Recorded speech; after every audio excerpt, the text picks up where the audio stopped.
សម្រាប់បងប្អូនដែលជាម្ចាស់ហាងទូរស័ព្ទដៃម្ចាស់ហាងលក់គ្រឿងអេសេសរីបងប្អូនដែលជួបជាមួយនឹងបញ្ហាទាំងនេះអត់ទូរស័ព្ទ model ច្រើនពេកមានច្រើនពណ៌ច្រើនទំហំអញ្ចឹងហើយពិបាកចាំមែនទែនពេលខ្លះក្រុមការងារឬក៏បុគ្គលិកត្រូវសាកសួរតម្លៃពីបងផ្ទាល់ផលិតផលផ្សេងទៀតដូចជាខេសខ្សែសាកដុំសាកគឺមានច្រើនប្រភេទនិងច្រើនតម្លៃមែនទែនអាចនឹងងាយច្រឡំគ្នាហើយបើការសរសេរដោយដៃវិញគឺមើលទៅមិនសូវ professional នោះទេអញ្ចឹងហើយបញ្ហាទាំងនេះគឺអ្នកទាំងនេះអាចធ្វើការដោះស្រាយបានជាមួយនឹងម៉ាស៊ីនព្រីនខ្នាតតូច Nimbot ម៉ាស៊ីនព្រីននេះគឺអាចធ្វើការព្រីនជាមួយនឹង label គ្រប់ប្រភេទមិនថាខ្នាតតូចឬក៏ខ្នាតធំនោះទេវាត្រូវមែនតើសម្រាប់អាជីវកម្មសម័យថ្មីនេះជាមួយនឹងម៉ាស៊ីនព្រីន Nimbot នេះបងប្អូនអាចធ្វើការព្រីន label ជាច្រើនប្រភេទសម្រាប់បង្ហាញតម្លៃទូរស័ព្ទព័ត៌មានទំហំផ្ទុកនិង storage ស្លាក IMEI ស្លាក warranty ស្លាក serial number barcode និង QR code ស្លាកសម្គាល់គ្រឿងបន្លាស់ឬក៏សម្រាប់ការដាក់ stock management ជាដើមបងប្អូនអាចធ្វើការបំពេញព័ត៌មានជាច្រើនសម្រាប់បិទនៅលើទូរស័ព្ទបងប្អូនឬក៏ជាមួយនឹងផលិតផលបងប្អូនឲ្យកាន់តែងាយស្រួលក្នុងការស្វែងរកនិងងាយស្រួលក្នុងការបែងចែកផលិតផលហ្នឹងឲ្យកាន់តែជាក់ច្បាស់និងមិនសាំញ៉ាំនោះទេ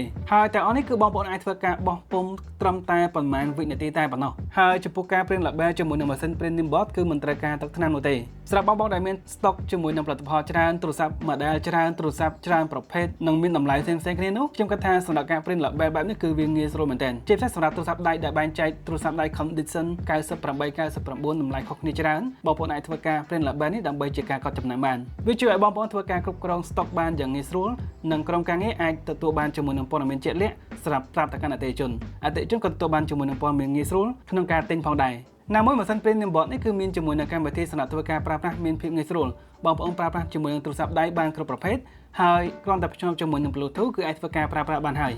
នៅពេលដែលបងប្អូនដាក់ label ចូលក្នុងម៉ាស៊ីនព្រីនគឺវានឹង detect ស្គាល់អំពីទំហំតែម្ដងបងប្អូនអាចធ្វើការជ្រើសរើសជាមួយនឹង template ជាច្រើនសម្រាប់ធ្វើការប្រើប្រាស់នៅក្នុងនេះមានជាមួយនឹង font ជាភាសាខ្មែរជាច្រើនផងដែរហើយនៅក្នុងនេះក៏មានជាមួយនឹង icon និង sticker ជាច្រើនពាន់ប្រភេទថែមទៀតផងអញ្ចឹងសម្រាប់ការរចនា custom ដល់ខ្លួនឯងនេះគឺធ្វើឲ្យការបោះពុម្ពចេញមកគឺកាន់តែសស្អាតបន្ថែមទៀតម៉ាស៊ីនព្រីនចល័ត Nimbot នេះគឺមានច្រើនទំហំច្រើនខ្នាតអ្នកទាំងនេះអាចធ្វើការជ្រើសរើសបានហើយអាចធ្វើការស្វែងរកព័ត៌មានបន្ថែមនៅក្នុង website បានប៉ុន្តែខ្ញុំចង់បញ្ជាក់ថាទំហំវាគឺតូចទេអត់ធំនោះទេអញ្ចឹងងាយស្រួលយកតាមខ្លួនហើយងាយស្រួលប្រើប្រាស់មែនទែនអញ្ចឹងបើសិនជាបងប្អូនចង់ឲ្យហាងរបស់បងប្អូនមានភាពលេចធ្លោជាងមុនមើលទៅ professional រៀបចំទំនិញមានរបៀបរៀបរយបង្កើនទំនុកចិត្តសម្រាប់អតិថិជននិងសន្សំពេលវេលាការងារទៀតនោះម៉ាស៊ីនព្រីនចល័តខ្នាតតូច Nimbot នេះគឺជាជម្រើសដ៏ល្អសម្រាប់បងប្អូនទាំងអស់គ្នាហើយសម្រាប់បងប្អូនដែលចាប់អារម្មណ៍អាចធ្វើការតាក់ទងទៅកាន់ Facebook page Nimbot Cambodia ឬពិនិត្យមើលព័ត៌មានផលិតផលបន្ថែមនៅលើ website Nimbot Cambodia ហើយបងប្អូនក៏អាចធ្វើការតាក់ទងតាមរយៈលេខទូរស័ព្ទ015 965